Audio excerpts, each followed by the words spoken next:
예, 우리 오늘 은혜할 말씀 이어서 고린도전서 4장 6절에서 8절입니다. 고린도전서 4장 6절에서 8절 말씀 제가 먼저 봉독합니다. 형제들아, 내가 너희를 위하여 이 일에 나와 아볼로를 들어서 본을 보였으니 이는 너희로 하여금 기록된 말씀 밖으로 넘어가지 말라 한 것을 우리에게서 배워 서로 대적하여 교만한 마음을 가지지 말게 하려 함이라.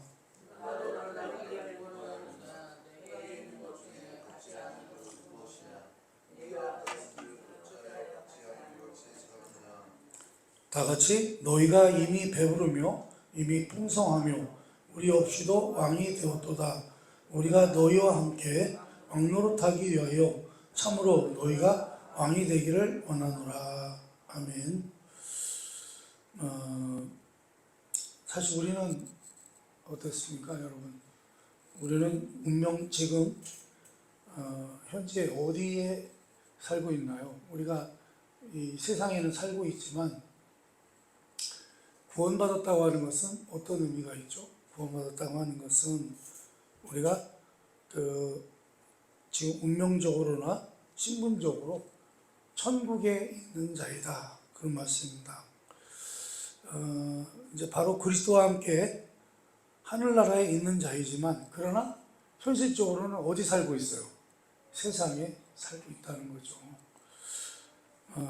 그래서요, 우리는 이제 영원한 나라를 기업으로 받을 자들이요, 하나님의 영광스러운 상속자들이지만 어때요? 이 세상에 살아있는 동안에는 사실은 그렇게 살아가면 안 되지만 이 세상의 가치의 시각으로 우리가 인생을 살아가게 된다, 그런 말씀입니다. 그래서 우리가 이제 이 땅에 사는 동안도 우리가 이제 그런 것들을 고쳐나가야 되는데 고치기가 쉽지 않죠. 그러니까 우리는 하나님의 자녀답게 살아가는 것을 우리가 늘 이제 배워나가고 고쳐나가고 이렇게 해야 되는데 쉽지를 않습니다. 지금 이렇게 고린도 교회에 있었던 분파가 있었죠. 사실은 지금 사도 바울이 고린도 교회에 이 편지를 보내는 것은 제일 중요한 게 뭐예요? 교회 안에서 생긴 그 파. 그래가지고 그 파가 어떻게 해요? 서로 경쟁하고 서로 다투고 반대하고 싸우는, 어떻게 보면 우리 지금 현재 정치하는 사람들과 똑같은 그런 일들이 어디서 벌어지고 있었냐면 교회에서 그런 일들이 벌어지고 있었습니다. 그래서 아볼로파, 게바파, 바울파, 이렇게 누구를 이렇게 추종하는 정도를 벗어나서 이렇게 반대하는, 내가 추종하는 목사님 빼놓고는 다른 사람들을 반대하는 그런 지경까지 가 있었다는 거죠. 사실은 고린도 교회는 바울이 개척한 교회인데 사실은 어떻게 보면은 고린도 교회가 세워지기까지는 바울의 역할이 컸어요. 바울의 역할이 컸는데도 불구하고 그 파가 갈라지면서 바울을 통해서 자신들이 예수를 믿게 되고 이제 구원을 받게 됐는데도 불구하고 바울까지도 적대시하고, 바울도 뭐라고 해야 되나요? 바울에게도 이렇게 함부로 대하는 그런 참 어처구니 없는 일들이 벌어지고 있었습니다. 그래서 이제 문제가 심각해졌는데, 이 고린도 교회 성도들이요, 하나님의 일꾼들, 그러니까 목사님들의 그런 전반적인 영역들을 판단하기 시작했다는 거예요. 판단하기 시작했어요. 그래서 저 목사님은 설교를 잘한다, 복음을 잘 전한다, 또 능력이 있다, 언어 구사력이 좋다, 이런 식으로 사람의 마음을 움직이는 힘이 있다. 뭐 지적인 능력도 있고 은사도 있고 부르심도 있고 이렇게 성공도 있다. 이런 것들을요. 누가 따져요?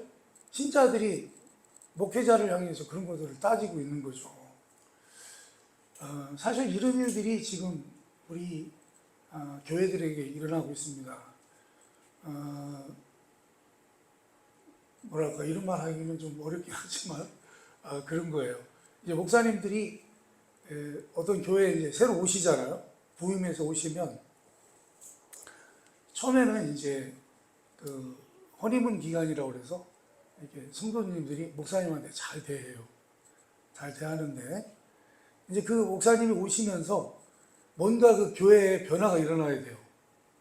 뭐 부흥이 된다든지 또 뭔가 성도들이 은혜를 받고 변화가 된다든지 뭐 하여간 그런 일들이 일어나야 되는데 만약에 그게 별로 신통치 않아요. 신통치 않으면요. 이제 그 교회 신자들이요. 저기 누구를 판단하기 시작해요? 그 목사님을 판단하기 시작해요. 저 목사님 와가지고는 우리 교회가 부흥한 전도도 안 되고 아무것도 안 됐다. 이러면서 이제 판단을 합니다. 판단을 해가지고 결국은 그 뭐랄까요? 그 결국은 어떻게 해요? 다른 데로 이렇게 뭐랄까요? 어떻게 보면 내쫓겨 나가는 거죠. 이제 그런 일들이 사실 있어요. 지금도 거의 그렇습니다. 지금 교회들이 그러다 보니까 이제 상당히 심각해졌는데요. 아무튼 지금 고린도 교회는요. 뭐랄까요? 자기가 좋아하는 목회자, 자기가 좋아하는 목회자의 장점을 내세우면서 비교하고 판단하고 다른 목회자에 대해서는 비판하고 그래서 이렇게 되니까요. 서로 어떻게 해요? 그 파끼리 감정의 골이 이제 깊어지게 되고요. 그래서 사실 교회는 항상 우리가 그리스도 안에서 하나가 돼야 되죠. 함께 해야 되는 그런 그 조직인데도 불구하고 어떻게 돼요? 교회가 결국 고린도 교회가 서로 교제하는데 어렵게 됐다. 그러니까 위협을 받게 되었다. 그런 말씀입니다. 사실은 여러분 이게 이런 일들이 왜 생기냐면요. 이런 것들은요. 우리에게 아직 뭐가 남아 있어서 그래요. 옛 습관, 우리의 옛 습관이 남아서 이런 일들이 벌어지는데요. 옛 습관이라는 것은 우리가 죄 가운데 살던 때를 말하는 거죠. 우리의 죄성을 말하는 것인데 우리가요 보통 신앙적으로 조금 알기 시작하면 신자들 사이에서도요 어떠한 그런 구별을 짓는 습성이 있어요. 저희들 교회야 뭐 아직 작은 교회다 보니까 뭐 그런 일들이 별로 없습니다만 차별을 두려고 하는 그런 그 생각들을 가져요. 그래서 사실은 그런 것들은 인간이 갖고 있는 그런 죄성 때문에 비롯된 것이다 이렇게 볼 수 있는데요. 이 죄의 본능은요 인간들끼리 서로 자꾸 경쟁적이고 분리되는 마음을 가지게 한다 그런 말씀입니다. 그게 이제 죄의 자녀였을 때, 마귀의 자녀였을 때의 그런 삶의 그런 스타일이죠. 그래서 여러분 우리가 예수를 믿어도요 똑같다고 생각을 하질 않아요. 그래가지고 신자들끼리라도 어떻게 해요? 조금 더 잘난 신자가 있고 조금 못한 신자가 있다. 이렇게 생각을 한다는 거예요. 사실 이런 생각은요, 우리가 가지고 있는 그런 죄인된 본성 중에 가장 보편적인 것입니다. 그리고 이제 우리가 신자가 됐으니까 이제 그런 것들을 잘라내야 되는데, 그런 성품들을 잘라내야 되는데, 그게 어렵다는 거예요. 그게 잘 안 된다. 그런 말씀입니다. 왜요? 그게 우리가 늘 살던 죄의 습성이었기 때문에 그렇습니다. 그러나 여러분, 우리는 이것을 결단코 버려야 된다고 하는 사실을 꼭 기억하시기 바랍니다. 이런 죄의 본성들을 끊어내야 돼요. 끊어내는 훈련을 해야 되죠. 실제로 여러분, 십자가 안에서는 어떤 구별이 있습니까? 우리는 십자가를 통해서, 우리 예수 그리스도의 십자가를 통해서 그 구원을 받고 하나님의 자녀가 됐잖아요. 그래서 그런 실제로 십자가 안에서는요, 구별이라는 게 없어요. 그렇죠? 우리 모두가 십자가가 필요했던 것은 왜 그랬습니까? 우리는 십자가가 필요했죠. 왜요? 너나 할 거 없이, 우리는 너나 할 거 없이 똑같은 뭐였기 때문에 그래요? 똑같은 죄인이었기 때문에 그렇습니다. 그래서요, 그 교회라고 하는 것은 이제 구약식으로 말하면 이스라엘이라고 하는 호칭과 같은 것입니다. 이제 교회란 예수 그리스도를 믿는 신자들을 총칭하는 이런 그런 일반 명칭입니다. 그래서 그 교회 안에서는요, 교회 안에서는 여러분 우리가 이제 우리가 사도행전을 통해서 우리가 은혜를 나눴을 때 우리가 봤습니다만, 그 유대인들은요, 그 예수 믿고 구원을 기독교인이 됐는데, 그들이 처음에 인정하지 못한 게 뭐냐면, 이방인들은 예수 믿고 구원받는다는 것에 대해서 뭐랄까요? 받아들이질 않았어요. 왜 그랬을까요, 여러분? 유대인들은요, 이방인을 어떻게 여겼어요? 부정한 자, 더러운 자로 여겼단 말이죠. 자기들만 특별한 성민으로 자기들만 구원을 받을 수 있다고 생각을 했어요. 그런데 이방인들이 성령 받고 우리 예수님을 믿게 되는 것을 보면서 깜짝 놀라죠. 깜짝 놀라요. 그래서 우리가 그런 게 있잖아요. 성령이 너에게 임하시면 너희가 능력을 받고 권능을 받고 예루살렘과 온 유다와 사마리아 땅끝까지 이르러 내 증인이 될 것이다. 이렇게 말씀을 하셨는데, 그 말씀이 무슨 내용이라고 그랬어요? 우리가요, 전국 그렇게 전 세계를 돌아다니면서 복음을 전하는 증인이 된다는 뜻이 아니라고 말씀을 드렸어요. 그런 뜻이 아니고, 이제는 뭐예요? 이방인들도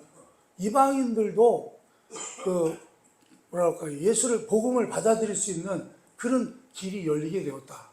그런 뜻이라고 말씀을 드렸습니다. 그래서 여러분, 교회라고 하는 것은 유대인이나 이방인이나 차별이 없이 예수를 믿는다는 조건 하나로 모두가 똑같아진다, 그런 말씀입니다. 그러면 하나님이 왜 우리를 교회로 부르셨느냐? 우리를 교회라고 그러잖아요, 그죠? 우리가 지금 교회예요, 우리가. 여러분, 우리가 지금 여기 앉아 예배드리는 이 교회, 이 건물은요, 교회가 아닙니다. 이거는 그냥 예배당이죠. 건물에 불과하죠. 그래서 여러분, 교회라는 것이 왜 필요하냐? 여러분, 교회의 머리가 되시는 분은 누구세요? 우리 예수님이시잖아요. 우리 예수님이 예수 그리스도를 머리로 해서 우리를요, 한 몸으로 불러서 성전으로 함께 지어져 가게 하기 위해서 교회로 불러냈다. 그러니까 교회라는 건 뭐예요? 예수님이 머리 대신 우리 예수님을 중심으로 우리가 성전으로 지어져 가는 거라는 거예요. 함께 지어져 가는 거라는 거예요. 그래서 말하자면요, 하나님께서 예수 그리스도를 머리로 하여 이방인이든 유대인이든 잘난 사람이든 못난 사람이든 배웠든 못 배웠든 가졌든 안 가졌든 이렇게 하나로 묶는 데는요, 함께 지어져 가는 것이 혼자 완성되는 것보다 더 유리하고 그것이 필요한 방법이기 때문에 그렇게 부르셨다는 것입니다. 그래서요, 우리 예수님께서 친히 모퉁이 뜰이 되시고 그 안에서 건물마다 서로 연결해서 주 안에서 성전이 되어가도록, 그래서 성령 안에서 하나님이 거하실 처소가 되기 위해서 예수 안에서 함께 지어져 가도록 되어 있다, 그런 말씀입니다. 그런데요, 이렇게 사도 바울이 고린도 교회 교인들을 꾸짖는 것은요, 그래, 너희들이, 그러니까 뭐라 그럴까요? 신자들이 뭐가 들어간 거예요? 교만이 들어간 거죠. 여기 오늘 말씀에도 나오지만, 이제 신앙생활을 하고 조금 하다 보니까요, 조금 이제 신앙에 대해서 뭔가 좀 알고, 이제 뭔가 좀, 이게 사람이요, 조금 알게 되면, 뭐라 그럴까요? 교만해져, 이상하게. 신앙도 그래요, 신앙도. 신앙도요, 이 고린도 교회들이 막 은사도 경험하고, 여러 가지로 그런 신앙적인 체험도 많이 하고, 막 이러다 보니까, 이제 뭔가 이제 지네가 알았다 이거예요.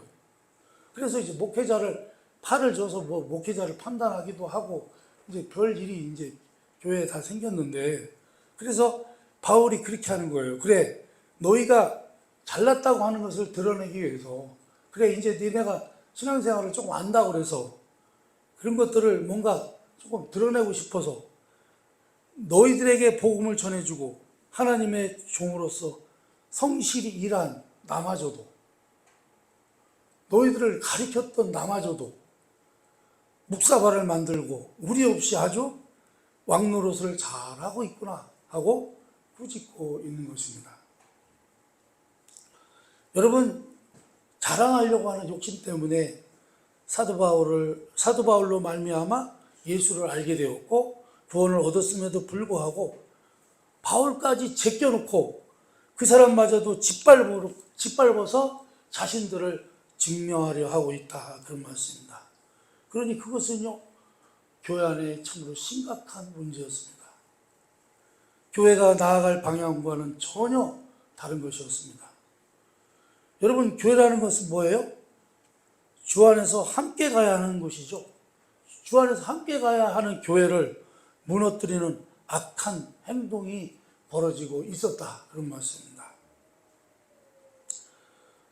여러분, 그래서요, 신자는 어떻게 해요? 교회 하나님께서 불러 모으신 것입니다. 여러분들이 지금 이 자리에 있는 것도요, 하나님께서 불러 모으신 거예요. 불러 모으신 것을 믿으시기 바랍니다. 신자는 함께 지어져 가라고, 한 건물로, 그러니까 성전으로 지어져 가라고 불러 모으신 것입니다. 그래서 우리가 에베소서 2장 5절에서부터 7절을 한번 보겠습니다.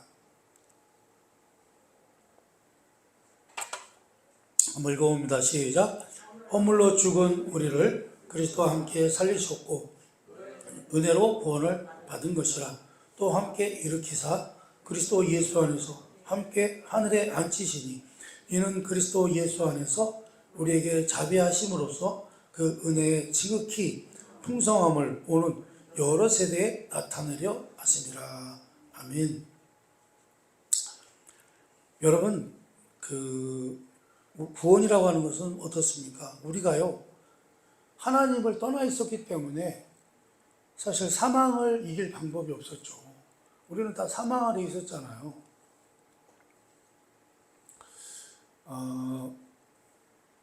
저도 이제 나이가 한 살 먹다 보니까 이제 그런 생각이 들어요.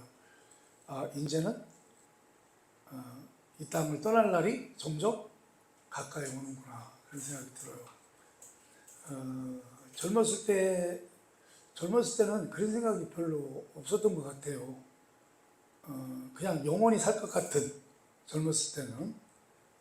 그런데 이제 뭐랄까요, 30대가 되고 40대가 되고 50대가 되고 60대가 되고 이제는 70을 바라보는 그런 나이에 이렇게 있다 보니까 또 주변에서 자꾸, 또 사실은 제 주변에 있던 사람들도요, 다 떠나셨죠. 저희 부모님 다 떠나셨고, 저희 누님들도 다 떠나셨고, 저희 형도 우리 두 형제가 있었는데 큰 형님은 떠나셨고, 이제 우리 뭐랄까요, 친족이라고 그래야 되나요? 친족 중에서는요, 제가 이제 갈 날이 이제 번호를 받아놓은 거죠. 떠날 날이 이제 있습니다. 떠날 날이 이제 가까워오고 있는데, 여러분, 구원이라는 것은 무엇입니까?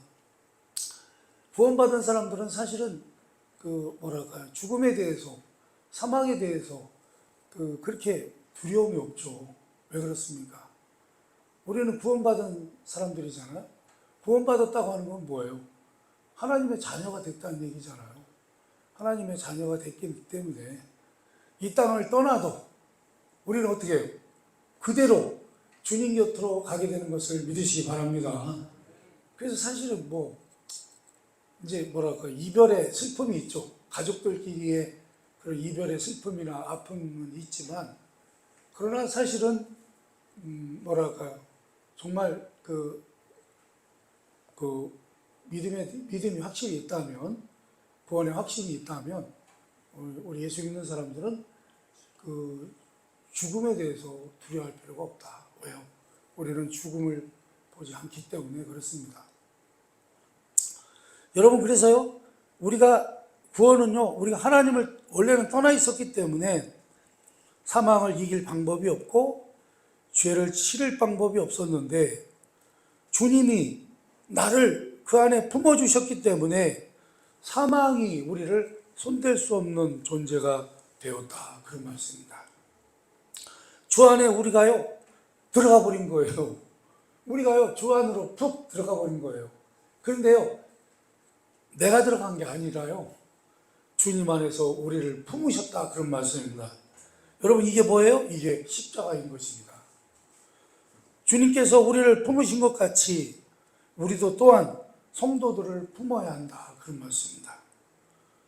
그것은 우리가 주님을 본받는 것이기도 하지만 동시에 우리의 완성을 위해서 하나님이 유일하게 우리에게 허락하신 방법, 곧 교회라는 방법이요, 함께 지어져 가는 방법이기 때문에 그렇다. 그런 말씀입니다. 우리가요, 갈라디아서 6장 1절에서 2절 말씀을 한번 보겠습니다. 시작. 형제들아, 사람이 만일 무슨 범죄한 일이 드러나거든 신령한 너희는 온유한 심령으로 그러한 자를 바로잡고 너 자신을 살펴보아 너도 시험을 받을까 두려워하라. 너희가 짐을 서로 지라. 그리하여 그리스도의 법을 성취하라. 아멘.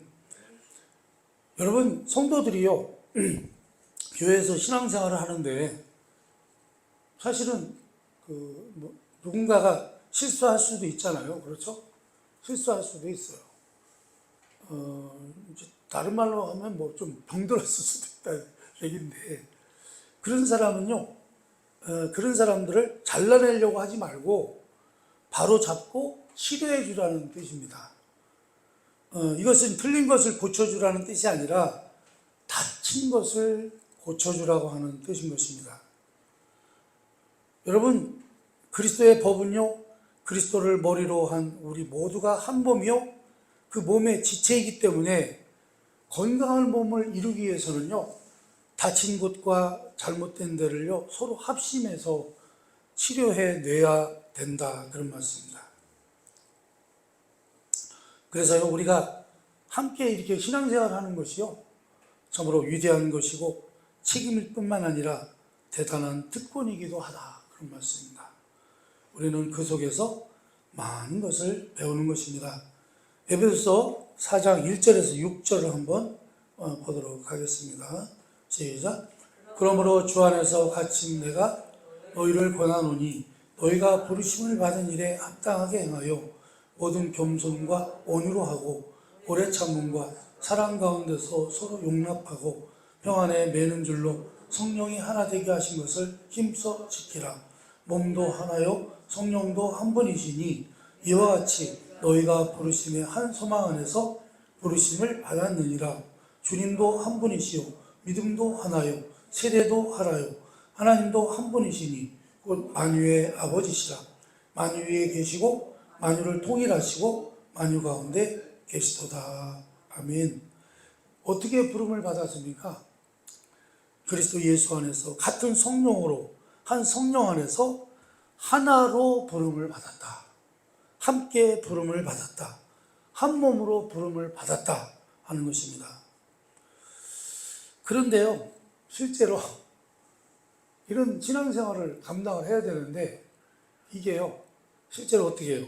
그리 만만하지를 않다. 그런 말씀입니다. 여러분, 그게요, 우리가 그 구약 성경에 보면 이스라엘 백성이요, 출애굽해가지고 모세가 율법을 받으러 시내산에 올라갔어요. 시내산에 올라갔습니다. 근데 그 새를 못 참고 이 이스라엘 백성들이 뭐를 했냐면요, 금송아지를 만들었어요. 금송아지를 만들었다는 얘기는 뭐예요, 여러분? 우상을 만들었다는 거예요. 하나님께서 애굽에서 이스라엘 백성들을 구원해 가지고 시내산에서 그들을 거기에 신정 국가를 세우잖아요. 우리 하나님께서 내가 이제 너희들의 왕이요, 너희들은 나의 백성이라. 그렇죠? 우리 예수 그리스도는 우리의 머리요, 우리는 그의 지체라. 여러분, 이렇게 이스라엘 백성들이 이제 그래서 신정국가를 세우고 이스라엘 백성들에게 그 법을, 신정국가에 이제 국가가 세워지면 뭐가 있어야 돼요? 그 나라를 살아갈 수 있는 법이 있어야 되잖아요. 그죠? 그래서 그 법을 주시려고 모세를 올라오라고 그랬어요. 시내산 꼭대기에 올라와라 했는데, 그 올라간 사이에 이 이스라엘 백성들이 뭔 짓을 했어요? 과거의 옛날 습관대로 뭘 했어요? 금송아지를 만들었어요. 그래서요, 그 일로 우리 하나님이 진노를 하시죠. 화가 잔뜩 나셔가지고 뭐라고 말씀하셔요? 내가 이 백성을 내가 싹 쓸어버리고, 모세에게 그래요. 내가 너로 새 민족을 이루겠다. 그러니까요, 여태까지 이스라엘 백성들을 구출해냈는데, 내가 이것들 하는 짓을 보니까 내가 도저히 못 참겠다. 내가 다 죽이고, 모세 너로 하여금 새 민족을 세우겠다. 이렇게 말씀하세요. 그러자 모세가 이렇게 대답합니다. 출애굽기 32장 31절에서 32절입니다. 한번 읽어봅니다. 시작. 모세가 여호와께로 다시 나아가 여짜오되 슬프도소이다. 이 백성이 자기들을 위하여 금신을 만들어 싸우니 금죄를 범하였나이다. 그러나 이제 그들의 죄를 사하시옵소서. 그렇지 아니하시면 원하건대 주께서 기록하신 책에서 내 이름을 지워버려 주옵소서. 아멘. 참 대단하죠. 하나님, 그렇게는 못합니다. 차라리 그러시려면 저를 어떻게 해요? 생명책에서 지워달라는 거예요. 여러분, 이런 마음을 가져본 적이 있으십니까? 여러분이 바로 이 마음을 가지셔야 된다는 것입니다. 사실요, 우리 한국 사회에서요, 지금 기독교인이라고 하는 것이 어때요? 기독교인 하면 사람들이 좋아하나요? 기독교인 하면요, 별로 그렇게 좋아하지 않아요. 응? 그렇게 명예로운 이름이 아니에요, 지금은. 응? 사실은 이렇게 뭐랄까요, 신자라고 하면서도, 예수 믿는 사람들이라고 하면서도 정말 명예롭지 못한 그런 행동들을 하면서 살았단 말이죠. 그래서 여러분, 사실은 마음에 안 드는 그런 기독교인들도 많고요, 그런 교회들도 많고요, 마음에 안 드는 짓 하는 목사들도 많습니다. 그래서 그런 목사들, 그런 교회들, 그런 교인들이 없었으면 좋겠다, 이렇게 생각해서는 안 된다는 것입니다. 그렇다 해도 응? 여러분, 이스라엘 백성들이 금송아지를 만들었다고 해서 그들이 이제는 하나님의 진노를 샀다고 해서 그냥 그들을 하나님께서 심판하신다고 했을 때 그거에 대해서 그렇게 하시죠, 이렇게 해서는 안 된다는 것입니다. 그렇죠? 무슨 말이에요? 함께라는 생각 속에서 그들을 안타까워하는 마음을 가지셔야 된다, 그런 말씀입니다. 여러분 마음에 들지 않고 여러분 마음에 쓴 마음이 생기는 이웃들과 같은 신앙생활하는 성도들에 대하여 여러분들이 이 마음을 갖도록 노력하시기를 바랍니다. 그래서 성경이 말씀하는 바와 같이 성령이 하나 된 것을, 하나 되게 하신 것을 지킬 줄 알아야 되고요. 주께서 우리를 받아서 하나님께 영광을 돌리신 것 같이 서로 용납하고 받을 수 있어야 되고요. 그러기 위해서는 늘 그러지 못하는 자신을 안타까워하면서 노력하며 기도할 수 있어야 된다. 그런 말씀입니다. 그래서 여러분, 신앙생활이라는 게 그거예요. 남을 위해서 울지 말고 그런 사람과 그런 용납하는 마음이 없는 자신을 위해서 울 수 있어야 된다. 그런 말씀입니다. 그것이 참다운 신자의 모습이라. 그런 말씀입니다. 기도합시다.